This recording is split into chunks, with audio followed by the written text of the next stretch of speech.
ahoana marina tsy manambola ny Génie. Tratran'ny fanontaniana mafy ny teo anivon'ny Génie omaly talata 7 ny volana Novambra raha nampiantso ireo antoko politika, firaisamonim-pirenena, ONG sy ny olo-pirenena tsotra. Nanao tatitra mantsy ity vomera ity momba ny fanavozana tanteraka ny lisam-pifidianana na ny refonta. Ny tsara azavaina aloha dia hoavin'ny firenena mandritra ny 5 taona sy hoavin'ny vahoaka malagasy mandritra ny 5 taona no ohatrehan'ny vahoaka malagasy amin'ny taona 2022. Tsy tokony hevitra arak'izany ny vahoaka malagasy fa adiny samy mpanao politika fotsiny ny fitakiana ny fifidianana madio sy mangarahara fa andraikitry ny vahoaka malagasy iray manontolo. Izay ho filoham-pirenena lany amin'io no hitantana indray ny fiainam-bahoaka mandritra ny 5 taona angarangidiny. Mahay mifidy ny vahoaka malagasy dia iova ny fiainany.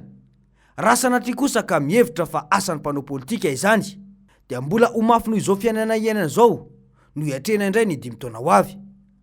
Ny latsabato amin'ny taona 2022 no hiantoka ny fiainan'ny tsirairay na hiatsara na hiaratsy sy ilentika tahaka izao zavamisy efa iainana izao indray ao anatin'ny 5 taona manaraka. Mila mitandrina arak'izany ny rehetra. Ny tsikaritra nefa dia amavainy ny mpitondra io fiainam-bahoaka sy ny fangirifirim-bahoaka io miatra delestazy 5 taona sy tsy fandriam-pahalemana 5 taona ary fidangany vidim-piainana 5 taona. 5 taona mitady asa tsy mahita ihany ankehitriny. Mila mahatonga saina ny rehetra arak'izany izao zavamisy izao. Irosoana amin'ny fifidianana madio sy mangarahara. Ny tsikaritra nefa ambany tanteraka ny fomba fiasan'ny Génie amin'izao fotoana izao. Ny tazana nefa toa antsirambina tanteraka no fanatanterahany Génie ny asany amin'ny fiatrenany ho avy ny vahoaka malagasy io. Raha miresaka mahakasika ny fanavozana tanteraka ny lisam-pifidianana fotsiny, 2 volana izay no nanatrehana izany. Saingy hatreto toa misarisarika be ihany ny fomba fiasa. Manana olana ara-bola ny Génie ankehitriny. Tsy takona fenina izany satria misatra ny fanatanteran'izy ireo ny asa izay andreketany. 5 tapitrisa mahery no vita ny fanisana manerana any Madagasikara. 12 tapitrisa mahery anefa no nivinavinaina ampidirina ao anatin'ny lisotra io mandritra ny 3 volana anavozana io lisam-pifidianana io. Ny fahatsapan'izy ireo io lesika io no mahatonga azy ireo mirediredy fa anisa mpifidy eny amin'ny fonja. Io izay nolazain'ny filohan'ny Génie moa fa tsy mivoaka ny fonja ireo gadra manao ny latsabato fa isy borao-pifidianana eo ivelan'ny fonja izay misy azy ireo. Dia ampetraka ny fanontaniana hoe fa tsy tokony fitsarana ireo olona tsy voatsara ka tokony afaka ifidy ve no atao? Zary tandrametaka tanteraka ilay fomba fiasa. Tahaka izany ihany koa ireo olona any amin'ny toeram-pitrandrahana na ny kariera. Ametraka borao-pifidianana amin'ireny toerana ireny ny Génie mandritra ny fotoam-pifidianana. Ny azo ambara raha mahakasika io toeram-pitrandrahana io fotsiny dia ny tsy fisian'ny serasera matotra sy ny fanazavana mafonja fa antoky no avy ny vahoaka malagasy mandritra ny 5 taona amin'ny latsabato ataony no mahatonga ny olona tsy raika amin'izany. Tokony ho ny fanentanana arak'izany no atao mafonja eny anivony ny fiarahamonina. Ho indrindra mantsy ny fanazavana hoe tsy ampy dia tsy ampy ty resaka serasera ty mikasika nisy ty ny communication. Maraina teo zany mbola ny telefony tany Majunga io fanresan'ny madame teo mbola tsy tonga any aminay zany Majunga vila io dia manao communication nefa ny Génie indraindray miteraka polémique. Ohatra hoe anao recensement any amin'ny fonja lasa problème be eo amin'ny fiarahamonina. Faharoa any amin'ny toeram-piasana anga ozy ny olona ny any amin'ny toeram-piasana amin'ny privé nga tsy mody any amin'ny fokontany. Marina mihitsy izay voalazan'izay. Lasa hevitra tandrametaka ny fomba fiasa. Ny faharoa dia ilay azo raisina fa tsy mitombona tamin'ny fifidianana lasa teo no mahatonga ny olo-pirenena tsy raika intsony amin'ny fifidianana io. Mila mamerina ny fitokisan'ny olona arak'izany ny Génie raha tena te hahita vokatra. Tsy izay olona tena safidim-bahoaka matsy no napetraka eo amin'ny fitondrana ankehitriny. Amin'izay mbola mampitondra faisana ny vahoaka malagasy ihany koa amin'ny fahalovana maro lafy.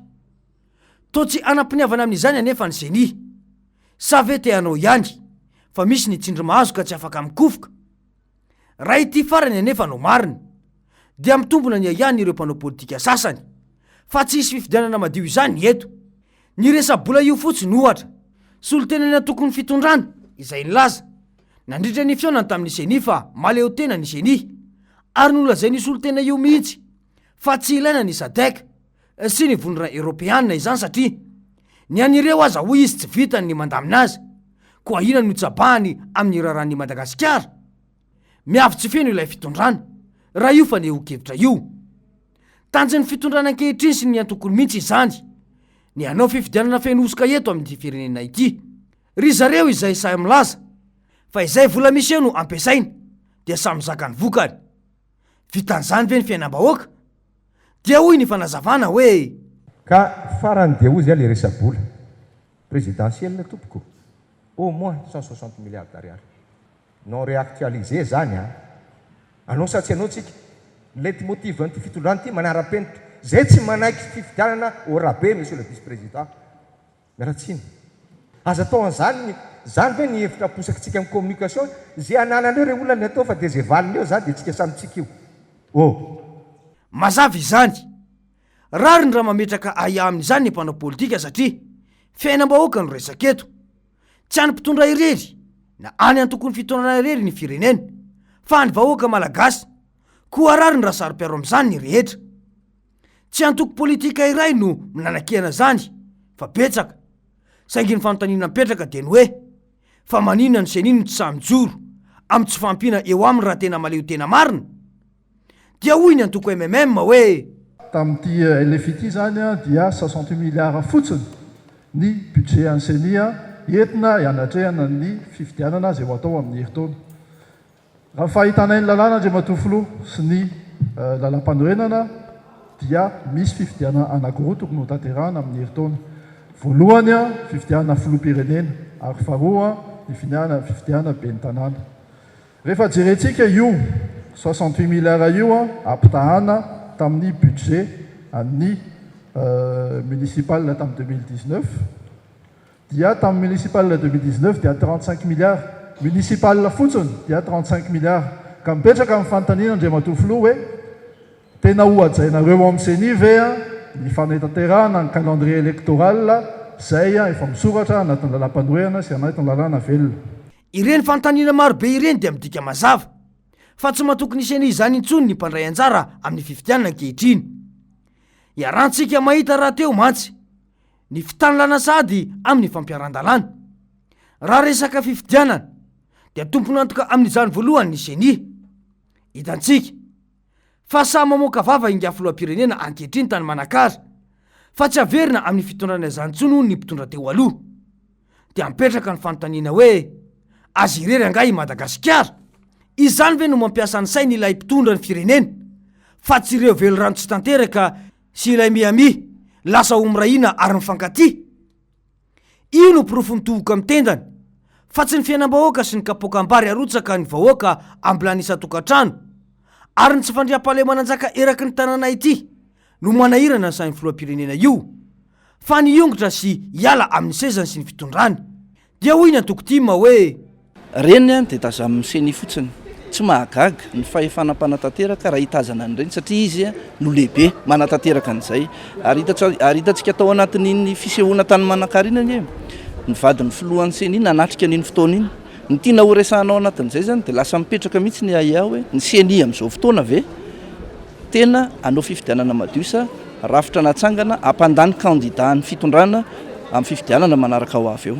ka raha manontany ianao inona ray zavatra misy reny précampagne ve reny dia vokatry ny lalàna tsy misy zay ngeny nitakinay hoe réglementé io resaka précampagne io mba hahafahana mifeh ny eo amin'ny fitondrana hoe fa ahoana izy no afaka manao an'ireny fihetsiketsehana rehetra reny firy volana melohan'ny fotoana maninona ny hafa ny tsy azo manao dia mipetraka ny fanontaniana hoe fa maninona ny senisy ny ACC no tsy samy teny eo adalàna miompampana ataon'ny fitondrana io matoy ireo tsy miteny dia ao ny antony ary izany no ilazana fa ilaina ny fampiresahana andatabatra boribory mba andinian'ireo hery velona rehetra eny fa na ny famahana olana rabola ho any seni io fotsiny aza to tsy sa manapa-kevitra sy mijoro amin'ny isoso-kevitry ny hery velona rehetra ito amin'ny firenena io anefa ny seni satria matahotra ny mpitondra izay manda mafy ny concertation nationale sa ve misy ny drafitra matipaika ka nila zany fa raha tsy misy ny vola dia tsy hiroso amin'ny fifidianana izay midika fa anao tetezamita ankolaka fa ahoana mariny